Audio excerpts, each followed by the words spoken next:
ตรงนั้นลูก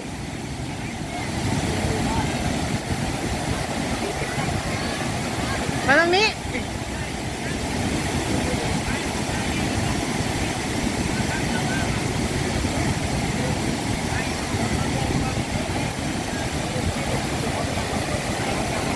ไปตรงนี้ไปตรงนี้ไปตรงจะได้มองเห็นป้ายถอยหลังไปด้วยถอยหลังไปรถติดแล้วนั่น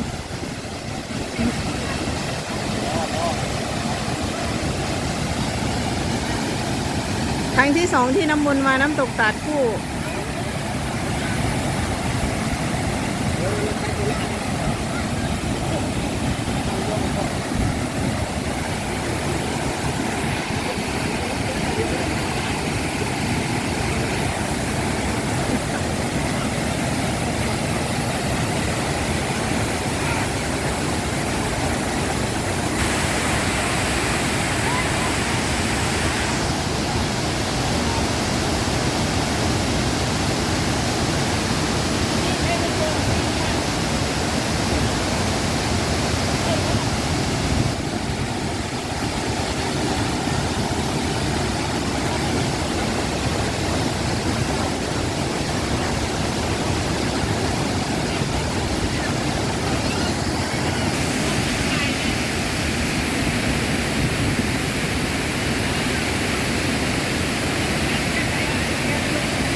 มากี่ครั้งแล้วลูก2 ครั้งแล้วใช่ไหม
ป้าจีก็อยากแจมด้วยโอเคโอเค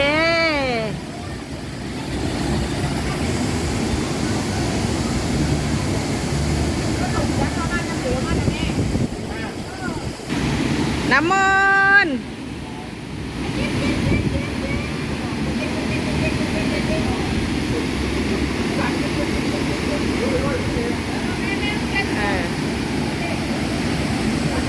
เอามาเข็นมาดิ